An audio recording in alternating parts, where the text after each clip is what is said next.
কোনো প্রবঞ্চক ব্যবসায়ী জাল বাটখারা দ্বারা মাল কিনিয়া বিক্রেতাকে এবং উহা বিক্রয় করিবার সময় ক্রেতাকে 12% ঠকাইল, উহাতে তার শতকরা কত লাভ হইল এটা জানতে চেয়েছে। তো এই এরকম অঙ্ক যখন অসাধু ব্যবসায়ীর অঙ্ক দিয়ে দেবে, যেখানে হচ্ছে বিক্রেতা উভয়কেই অসাধু ব্যবসায়ী ঠকাবে, মানে মাল কেনার সময় জাল বাটখারা ব্যবহার করছে আর বিক্রি করার সময় জাল বাটখারা ব্যবহার করছে, যার ফলে দুক্ষেত্রেই তার প্রফিটটা আসছে।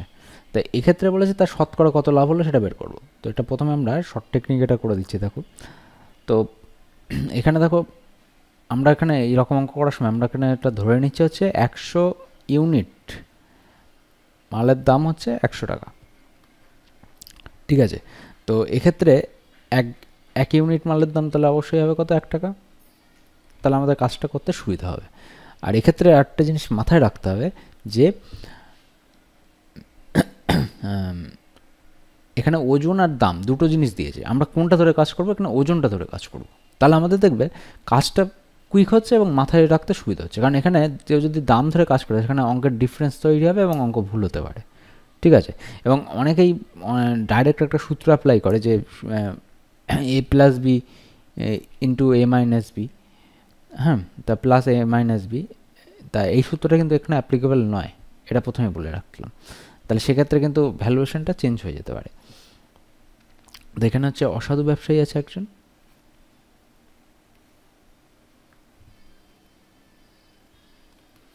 অসাধু ব্যবসায়ী, এখানে নাম হচ্ছে, এটা হচ্ছে বিক্রেতা, এটা হচ্ছে ক্রেতা।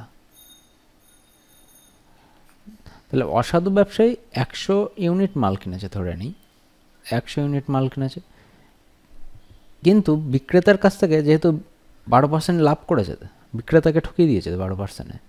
তাহলে বিক্রেতাকে যখন 12% ঠকাচ্ছে, তাহলে 100 ইউনিট মালের দাম নিশ্চয়ই 100 ইউনিট টাকা দেবে না, মানে ওর থেকে 12 টাকা কম দেবে।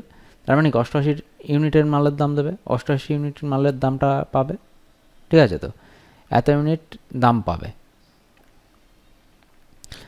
কিন্তু দাম হচ্ছে প্রকৃত দাম 100 ইউনিট, পেলো কত, এতটা। এবার যখন বিক্রি করছে আবার ক্রেতার কাছ থেকে 12% প্রফিট করছে, তাহলে সেক্ষেত্রে ক্রেতাকে বিক্রি করবে কত, 100 ইউনিট মাল দেবে, কিন্তু দাম নেবে হচ্ছে 112 ইউনিটের দাম। তাহলে 112 ইউনিটের দাম 112 টাকা। তাহলে আমাদের বুঝতে এই জন্য সুবিধা হবে, এই জন্য বলেছি। তাহলে এক্ষেত্রে দেখো, অ্যাকচুয়ালি অসাধু ব্যবসায়ীর ক্রয় মূল্যটা কোথায় দাঁড়ালো, মানে সিপি 88 ইউনিট মালের দামের সমান, আর ক্রেতাকে যে মালটা বিক্রি করলো ওটাই হচ্ছে অসাধু ব্যবসায়ীর এসপি, মানে সেলিং প্রাইস, সেটা হচ্ছে 112 ইউনিট মালের দামের সমান। তাহলে এই সিপি আর এসপির মধ্যে যে ডিফারেন্স হলো সেটা হচ্ছে প্রফিট হচ্ছে কত, 112 মাইনাস 88, মানে হচ্ছে 24 ইউনিট মালের দামের সমান হচ্ছে প্রফিট হয়েছে। এবার শতকরা প্রফিট বের করতে হলে কী করি আমরা, ক্রয় মূল্যের ওপর হিসাব করি। ক্রয় মূল্য কত এখানে, 88 ইউনিট, 88 ইন্টু 100, তাহলে 3 দিয়ে কাটলে 3, এদিকে হচ্ছে 11, তাহলে 300/11। তাহলে এটাকে যদি আমরা হিসাব করি 271/3%, এটা হচ্ছে আমাদের শতকরা লাভ হলো ওই অসাধু ব্যবসায়ীর। এটাকে আমরা শর্ট ট্রিকে করলাম। এবার হচ্ছে ডেসক্রিপটিভে করবো। তো ডেসক্রিপটিভে করলে দেখো এখানে আমরা ধরে নেবো যে ধরি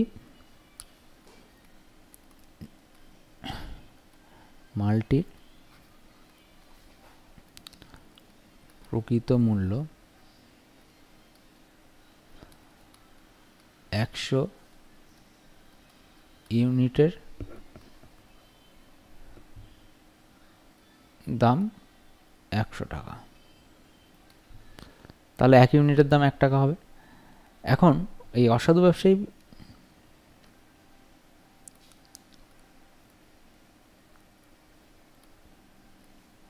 ব্যবসায়ী জাল বাটখারা ব্যবহার করে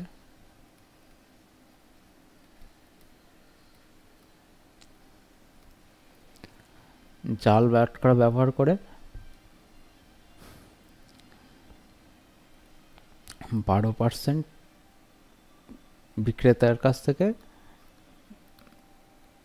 বিক্রেতাকে 12% ঠকিয়ে মাল কেনে।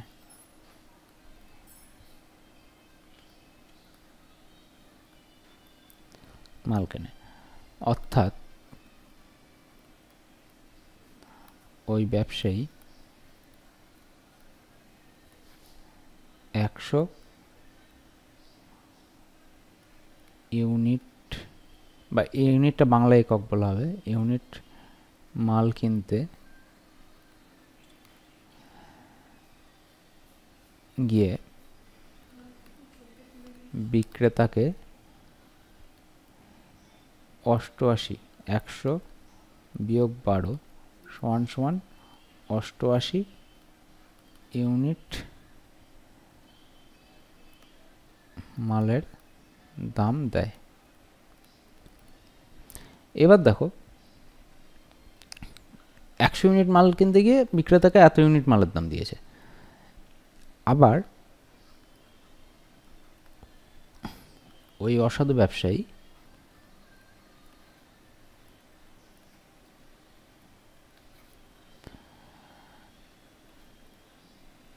ওই মাল বিক্রয় করার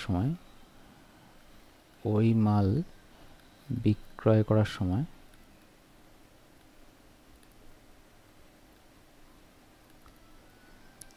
12% লাভ করেন, অর্থাৎ 100 ইউনিট মাল বিক্রি করে 112 ইউনিট মালের দাম নেন। অতএব ওই অসাধু, এখানে অসাধু ব্যবসায়ী দিয়েছে, সরি এখানে প্রবঞ্চক কথাটা ব্যবহার করেছে, তোমরা এখানে প্রবঞ্চক কথাটা ব্যবহার করবে। ব্যবসায়ীর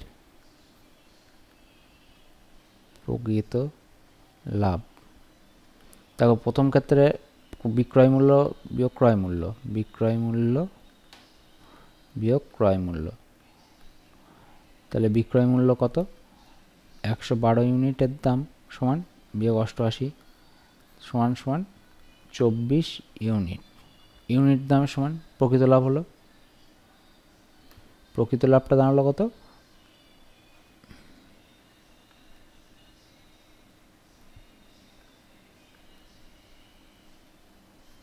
24 ইউনিট দামের সমান। এবার আমাদের শতকরা লাভ জানতে হয়েছে, তাহলে 100-এর ওপর বিচার করব, ক্রয় মূল্যের ওপর লাভ ক্ষতি হিসাব হবে।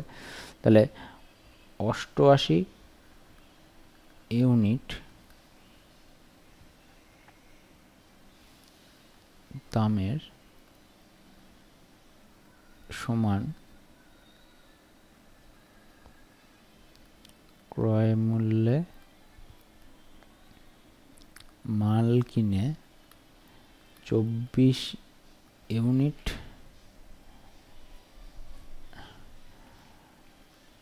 মালের দামের সমান লাভ করে।